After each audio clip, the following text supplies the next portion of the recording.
जगन्नाथपुरी के एक भक्त की कथा है। एक भक्त था, उसके स्वप्न में जगन्नाथ जी आते थे।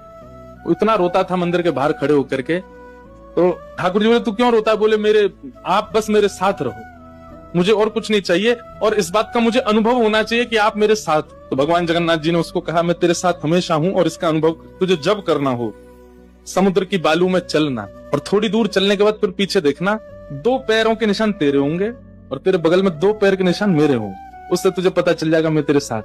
अब तो वो रोज जाता, समुद्र के तट पर चल के देखता, थोड़ी दूर चलता तो 2 पैर के निशान उसके और बगल में छोटे छोटे छोटे चरण भगवान के।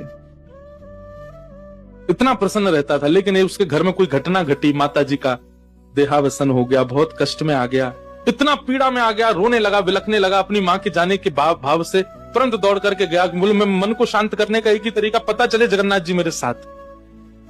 अत्यंत पीड़ा में था। जैसे ही समुद्र के तट पर चल रहा था, रो रहा था बहुत तेज तेज। पीछे मुड़ करके उसने देखा तो 2 ही पैरों के चिन्ह थे। जगन्नाथ मंदिर के बाहर जाकर बोला, मैं समझ गया, मेरी माँ का देहावसन इसलिए हुआ क्योंकि आप मुझे छोड़ के चले गए हो।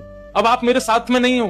आपने कुछ दिन मेरा संग किया, उसके बाद मुझे अकेला छोड़ दिया। नाथ, आप ऐसा कैसे कर सकते? मुझसे क्या अपराध हुआ? रोने लगा, बिलखने लगा। जगन्नाथ जी रात्रि में फिर स्वप्न में आए। क्यों रो रहा था? बोले, नाथ आप मेरे साथ थे हमेशा, और आज आप मेरे साथ नहीं थे। मैंने जाके देखा 2 ही चरण चिन्ह थे, और आज ही मेरी माँ का भगवत धाम गमन हो गया। इसका मतलब आपने मुझे त्याग दिया ना? मुझसे कोई अपराध हुआ है? भगवान बोले, नहीं। तो फिर आज आपके चरण चिन्ह क्यों नहीं थे? भगवान बोले, कल तक मेरे चरण चिन्ह थे क्योंकि तू भी चल रहा था और मैं भी चल रहा था, परंतु आज तू पीड़ा में आ गया तो तुझे गोद में लेके मैं ही चल रहा था। वो मेरे चरण चिन्ह, तेरे नहीं, वो मैं ही हूं।